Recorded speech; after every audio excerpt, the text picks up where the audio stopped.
Hey guys, what's up? Today I finally got my hands on the all-new RS4 Pro Gimbal from DJI. I've used DJI for the past few years and I've really liked them. My first gimbal was a Crane 3S from Zune. That thing was crazy heavy and didn't work very well. So then I upgraded the RS2 Pro. That was my first DJI, but it still had its flaws.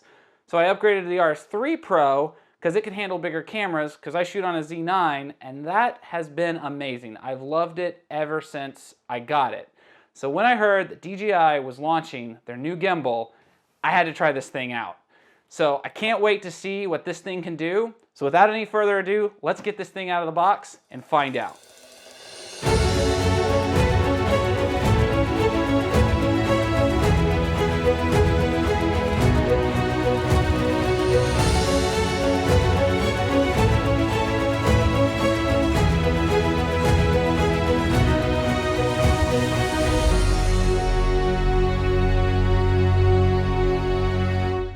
Okay, so let's go ahead and get this thing opened up.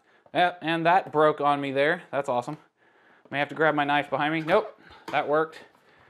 As always, DJI has really great packaging. They also come with some really cool cases with a lot of their newer products. I'm noticing they're starting to always have cases almost with their stuff, which is really nice. Throw this over here. This looks like pretty much the same exact case that I had in my RS3 Pro. Doesn't look like they changed that very much. Let's go ahead and open it. In fact, yeah, they didn't change this thing at all. There's your Raven Eye. That thing's really sweet. We'll do a little bit on that. This looks like some cables in here. We've got USB-C, micro, HDMI, and it looks like we do have the micro to full size and then a micro to micro, and then a mini USB to USB-C. That's pretty cool. And so that's that. Got the RS4 Pro here. This thing is pretty nice. I have to say I'm pretty impressed with it. The locking mechanisms, I know they said they made these smaller, and they definitely have. That is a lot smaller with a lot less travel than the other RS3 Pro. They also don't have, my other one had 3 ports here. Okay, so they moved it on the back. That's interesting. I'm gonna have to check that out. But that's actually the camera USB-C cable, so that's really nice because that kind of separates it from, I believe the bottom one is your Wi-Fi, yeah, and to go to the front of the Raven Eye, I believe, and then this top one goes to the back, I think, and then this one would control your camera right here on the back. Well, that's really nice. I mean, pretty much everything is the same here. Put this in, continue through the box there, and got our manuals in here, basic stuff. Open this up here, and yeah, same exact placement of items. We've got our extended rail for bigger cameras, bigger lenses, maybe cinema lenses, stuff like that. And what is this? This is interesting. This is new. I do not have this in the RS3. That is an interesting plate. Oh, okay, this is the new plate for the 15mm rods, which I'm super impressed with that they went to that. That's something that has been needed for a long time, ever since the RS2 at least. And we'll move that, but let's get this. Okay, here's our motor. That's cool. They moved this out. That's definitely different right there. You've got your focus, your iris, and your zoom. So I believe you hit this a couple times, and we'll get into that and test it out and everything later. Go ahead and put that back in there. See what else they have here. We've got our, screws and nuts and stuff for mounting things to the different plates. And we've got our lens brace and our focusing thing that goes with the focus motor. I don't know the exact technical name for that. And this is, let's see, what is this? Oh, this is another, okay, this is the front mount to go on the front of one of the plates. Probably, yeah, see, this one has, I'll pull this out here. They all have it, whether it's the extended plate or the regular size plate, they all have a place on the front to mount this holder for the rod. So that's pretty nice. Set this stuff over here. Got our standard tripod base, which I love these things. Really nice and sturdy when you're out working, and then really nice to just grab this and throw it on a table when the gimbal's actually on it. I'll go ahead and grab this here. All right, this is our new quick release plate. I have used Small Rig's quick release plate on the RS3 Pro because I bought it for the RS2 Pro, and I've kept using it because it was the only one that had this. I believe the RS3 had a quick release, but I just kept using it, so I'm interested to try this one out and see if it'll work with my Arca-Swiss setup on my camera. So we'll set that over there. All right, here's our battery. See if it has any charge in it. It does not, so we'll have to charge this up before we can check everything out to test it out and power it up. And we got our regular or classic cell phone mount, rather. This thing's pretty nice if you want to use the Ronin app for an external monitor to use with the Raven Eye, which we'll check that out too. Got an interesting thing I found out about that. And then we've got our underslung mode there and our 15mm rail. So that is really cool. Let's go ahead. I'll grab the gimbal here and just put it together, and I'll have to get it charged. So let's go ahead, get this to lock in. That's locked in really nice. Grab this. There you go. That, they say it weighs about, I think it's 2.2 pounds more than the RS3 Pro, which isn't that bad. I'll slide this over here. And let's go ahead, let's check out some of the stuff and the specs that come with it, and then we'll go ahead and charge this up, put a camera on it, balance test it, and do some like just quick testing in here. And then I plan on doing an actual full stress test with this like out in the field. I want to film like a car commercial or something and see what this can do. And I'm going to compare it against the Pocket 3, which is supposed to be here soon. And if you haven't tried to buy a Pocket 3, they're insanely hard to get a hold of. So mine's supposed to be here tomorrow. Hopefully it is. And I'll be doing some testing with that versus this. So we'll see what we can do. Now let's compare the new RS4 Pro to the previous RS3 Pro model. So the RS4 Pro is only 0.2 pounds more than the RS3 Pro. They were made for bigger cameras like Red Komodos and Nikon Z9s or Canon C70s, so something around those lines, right? This is for a bigger camera setup. A difference between the RS3 and the RS4 Pro in the use case scenario is that the 4 has a second gen native vertical shooting. This makes shooting for social media like a whole lot easier, right? And it looks cooler too. And I don't know about you, but balancing the gimbal can prove to be like insanely difficult. And they have this nice little thing that checks off a box for me, and that is they've included a new Teflon coating. This gives the balancing and moving of the gimbal a lot less friction when you're trying to balance it. So we're going to test that out and see how that is. They've also upgraded the stabilization algorithm and a Bluetooth shutter release, which should be nice. And I really hope that that works on my Z9 because the RS3 did not. They have the same touchscreen on the back. They do have the same pan tilt FPV mode on the side, but they also have a new switch for zoom control and then basic just stick control. So they have a new switch on the left-hand side. And they've also included new focusing motors, which you can have up to 3 now on this gimbal, which is awesome. I really like it. Another key upgrade is the new quick release plate, which is more secure and easier to use than the one on the RS3 Pro. And I'm going to test that out and make sure. This should, in theory, save you time when you're switching between cameras. Runtime is also slightly increased, not a whole lot, but we do get 13 hours with this, at least that's what they say, versus 12 hours with the RS3. You can also get the upgraded battery, which I don't have, which gives you 29 hours of runtime. That's insane, and it's only $150 more. So if you're doing big shoots, definitely check that out. It also has a new triple focusing motor capability where it can run 3 different motors at a time. So you would have focusing, iris, and zoom for greater control over cinema lenses or even mirrorless lenses if you're using like a Z9 like me. The RS4 Pro also features improved motors with a 20% increase in motor torque across all 3 axes. Now, what does that mean? that means that theoretically this should have better stabilization and steadier footage than my RS3 Pro, and I'm hoping that it does. Thankfully, finally, DJI has decided to move to the industry standard of 15mm universal rods. They should have done that a long time ago. And this is really nice when compared to my RS3 Pro, which only had 12mm rods, and they were a pain to try to find accessories for, like seriously. It also has the capability to use the new LiDAR focusing system and a new video transmission system, but sadly, I do not have that. That's another like $2,500 extra on top of this gimbal. This does come with, however, the new Raven Eye with ActiveTrack 4.0, which should theoretically give us better operation for like a solo shooter like myself, tracking moving subjects, not having to worry about moving the joystick or where the camera's at. You lock it on, it does its thing.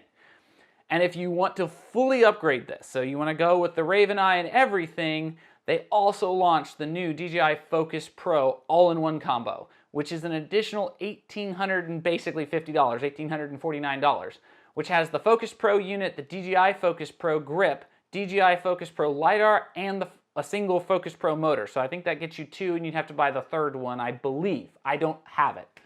Overall, the Ronin RS4 seems to build upon the strengths of the RS3 Pro with some helpful refinements, in my opinion. I have to say, like, some of these refinements are pretty nifty and needed.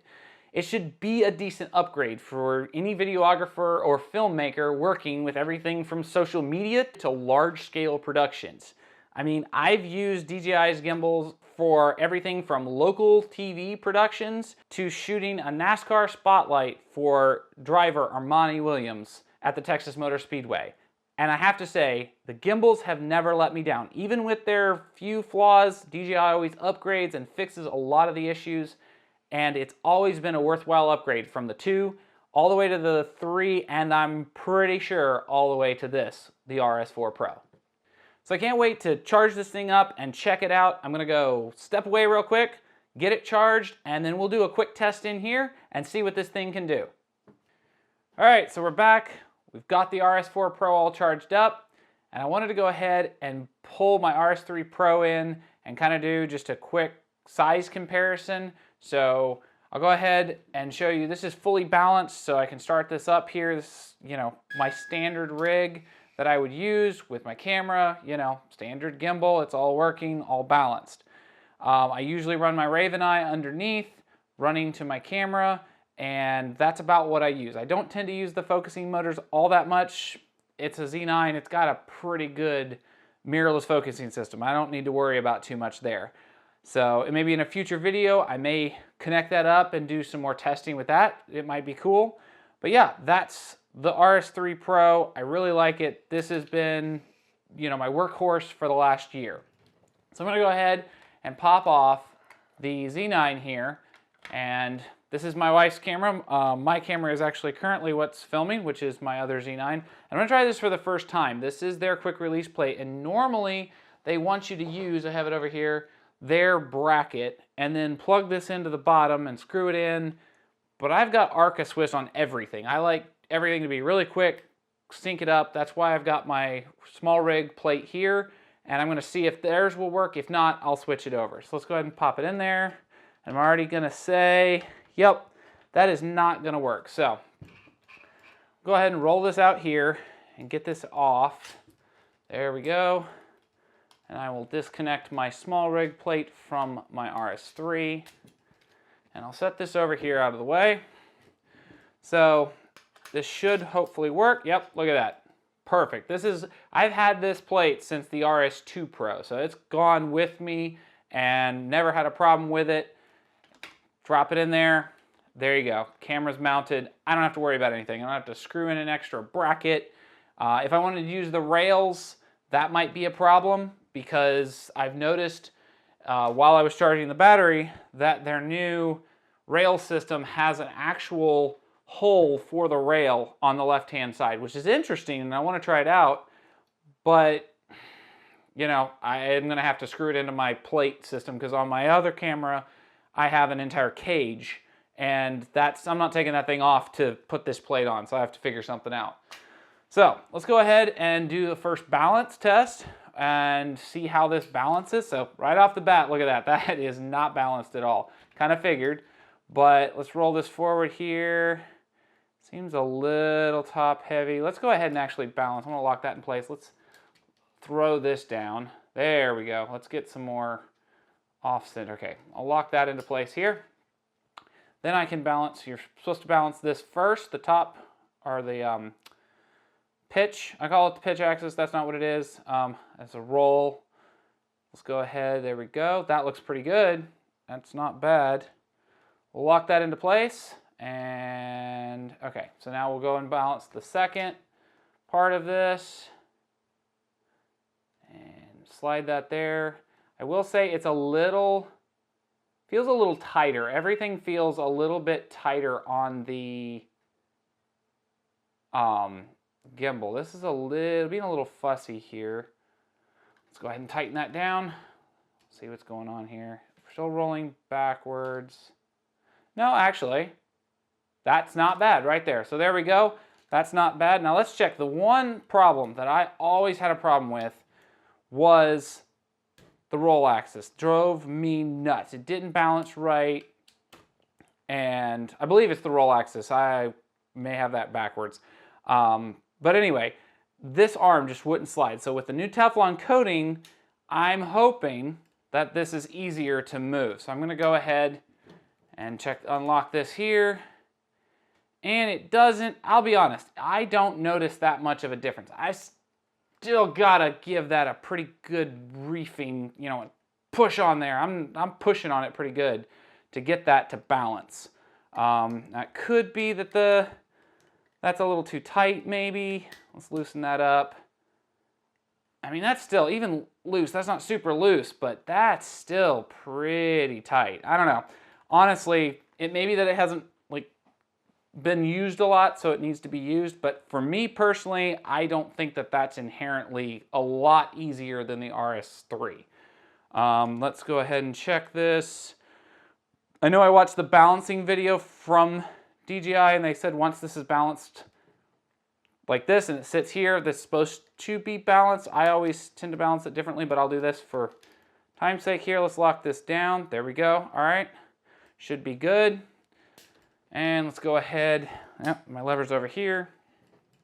So we're swinging that way. Let's go ahead and unlock this. I mean, this slides nice. I'll say this one, the pan arm slides really nice. That's nice. But again, I don't know if it's that much difference than my RS3. So let's go ahead, we'll do this way. Which way are you going? You're going that way. Slide this forward here a little bit. And there we go. That's about good. I'm going to go ahead and tighten this down just a bit because I've noticed that with the RS series, if you don't have these latches locked in and then you can lift them up and then roll them. So I pull this out here like this, I roll it up here, and then I can kind of like ratchet it down. I have noticed that they don't balance as well. And once you do that, it holds it a lot better. But that's pretty good. And if I've watched the videos right, that should be balanced. So let's go ahead and fire it up. Yep, it's going to ask me for English. Go ahead and skip. And there we go. I mean, it's not vibrating, giving me any warnings that it's unbalanced. So that balanced pretty good right off the bat. I will say my RS3 Pro, when I first got it, it took me several tries to get that to balance right. This does seem to balance my Z9 pretty good. Of course, it's walking me through which way to swipe and everything on the menus here. And move my, there we go. So I'm gonna check and see if it gets red on me. So on the back of on the screen, usually if you don't have it balanced right, you'll do some quick tilting or panning or whatever you're doing, and the gimbal will throw a red little gimbal sign right there and be like, hey, I'm not balanced. And this is balanced pretty good. I'm actually impressed. It does seem to be handling the camera a lot better.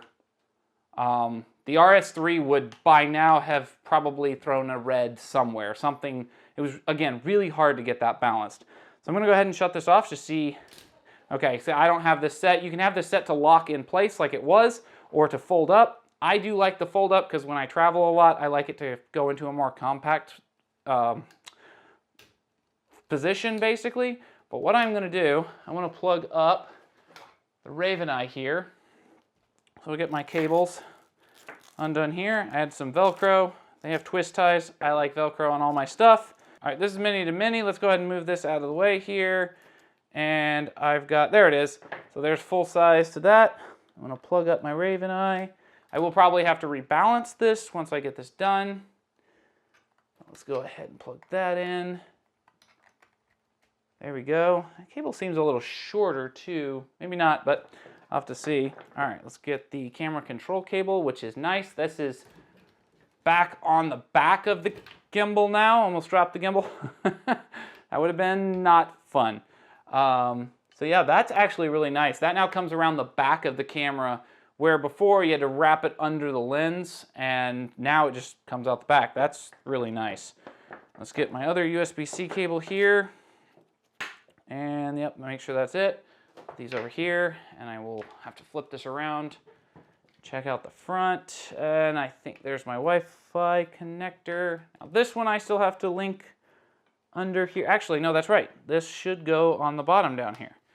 All right, so we should be set up. Now I am not synced up with this, so we will see. I'll have to link up my phone and see how that works. We'll turn the gimbal back on.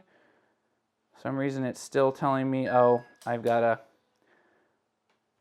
scan with my phone and sync it up, or it's going to keep telling me to do all of the setup stuff. So let me go ahead, grab my phone back here. So I've got my phone. Let's go ahead and connect to the Raven Eye and the gimbal. And here we go. So I'm going to set this over here and show you from the top-down view here. Let me go ahead and I'll pan this way. We'll see if we can get this to turn around. All right, so one cool thing about the Raven Eye, and what I really like, and this is going to be really fast because I haven't dialed in any of the settings yet, is you go in to the Raven Eye app and you click on this little like phone with a Wi-Fi looking signal thing. You click on that and you hit enable force mode, and force mobile rather. And that is really cool. So wherever the camera is facing, you can just look up, look down, all around. It's really nice, really snappy. You can recenter just tapping the little tiny, there's a button right up here at the top, little like 4D button looking thing, and you can recenter. It'll recenter there. I can pan up, pan down. It's nice. And so if you're ever filming maybe from behind a wall or something, you want to put this on a tripod, follow somebody, when you dial in these settings, you can make a nice smooth pan with this gimbal using your phone, and that's really nice. And then you can also go to virtual joysticks. Now I've used these. I'm going to go ahead and kill the roll here because I don't really like to use the roll, but you do that. Let's go ahead, let's recenter here, and now I have a joystick that I can control the gimbal with. I can go down, I can go up, I can go right. Let's see here, well, if it remembers my button. No, my phone's buzzing at me. And then I can go left, back down. So I can create, and this is pretty smooth as it is. Just right where it's dialed in is pretty smooth. So yeah, that's the Raven Eye app, and it's worth a check out if you've got it. You can also do Active Track Pro on here. You can set your focusing control and all that. You can also click on your screen and like highlight something. So maybe I want to highlight the light, and then anywhere I move, that's going to keep that in frame. It's not going to do very well. It does a lot better with people. That's what it's for. It's not, you know, I mean, it will track subjects too, or objects rather, but it does better with people. So I'll go ahead and exit out of this. And I want to show you something really cool that I found out while doing all this testing. And that is the Vision Pro. So we just used the Raven Eye, and we used it on the phone. And one thing I tested was I did test the Force Mobile, and that does not work. To be expected, it's using the gyroscope and all of that in the phone, and while the Vision Pro may have similar stuff, it's not linking right. So I'm going to go ahead, go into here. Let me start up my screen recording really quickly. I'll go ahead and start this, and it takes like 3 seconds to join. Okay, there we go. So I've got that running. So I'll go into my DJI flight, there we go, Ronin app here. All right, so right now I was connected to my RS3 Pro, right? And I'm gonna go ahead and go down to my RS4 Pro and connect. There we go, it sees it already. It's there, let it get up. Okay, so super top secret password here, 12345678. That is the default password for the Ronin gimbals. Go ahead and do that. It says it's connected. Let me go ahead. Oh, right. Okay, I got to connect Raven Eye. So I've got to go into my Wi-Fi settings here. And let's see if Raven Eye will come up. It takes a second sometimes for this to detect the Raven Eye. That's the X soon. There's the Raven Eye right there. All right, let it connect up. We'll go back over here. And here we go. So now I can control, and yeah, it wants me to turn off Bluetooth. I'm gonna not do that right now, because this is just for a real quick demo. So I'll pull this in here real quick. Oh, no, it took it away. All right, great. So it had my active track box already set up. So if I was filming with this, and maybe I have someone else operating the gimbal, and I want to be able to see what they're doing, and I also want to control what they're doing. So I can hit that same menu that I showed you earlier, go to virtual joystick, turn that on, and now I have in my left-hand screen, just like with my phone, I have a virtual joystick, and I can grab this and I can pan around. Now this is super fast. This is not going to be at all. Pan this around, look at myself here, see, right up in my face. It's really, like, looks really fast here. So let me go ahead. Let's dial this in. Let's just slow it down. Let's go smoothness. I'll go a little bit more. I like a little bit more smoothness on my stuff. And let's go ahead and kill the roll, because we're not gonna use that anyway. Go back over here. And now look at how smooth that is. And with that dialed in, I can slowly control. To me, it seems a lot better out, and I hit active track there, and now it's going to now it's going to active track. And let me move this in here, because you can also, if you didn't know, you can also, let's turn this off, active track. So you can interact with it just like your phone if you want to, right? I can pull this in here, I can do that. I can't get to this X up here. There we go. All right. So it put it like just out of reach, and that is one thing I will say, is that I have noticed that you've got to sometimes pull the screen in and actually interact with the screen itself. But I can also look at these down here, and I can set my settings for the camera right, just like I could in the Raven Eye app. Like, I can do this from my Vision Pro, and it's something that's really cool, I think. Like, I can recenter the gimbal here. I can go back over here. Let's turn on the joystick there, and let's pan here. And I mean, look at that. That is, now it's a little choppy on the screen because for some reason, and it could be I have Bluetooth on right now, and that maybe it did warn me, hey, this is Bluetooth, turn it off. But I mean, that is just nice. I can slow this down if I want to a little bit. And I've got my, I believe that's zoom over here, but I don't have that set up, or that may be roll. Sorry, that's roll. And I don't have that set up right now. And I can show you real quick, so why you don't really put roll on. Let's see if yeah, there we go, it's going. So see, there's roll, so it's gonna start that like slow roll effect in that, but I have that really smoothed out, so that's why it's gonna take a lot longer. But this is just something that's really cool. I may do another video later on with Vision Pro, and maybe running this on a tripod or something, or somebody operating the camera, tracking something, because I think that's a really cool use case just for the Vision Pro and the new gimbal, and even the RS3. If you have an RS3, and I would assume even an RS2, they both have Raven Eyes, they all have Raven Eyes, and they all link up to the app, which is now available on Vision Pro. So yeah, that's a very kind of quick overview of the gimbals. I plan on doing a lot more testing with these, or with this rather. Like I said, I have a Pocket 3 coming. I want to do a test to see what kind of quality can I get gimbal-wise and camera-wise out of my Z9. You know, this is a $5,500 camera. This is a, what, $1,100 gimbal, so we're talking somewhere in the neighborhood of $6,700 worth of gear right here.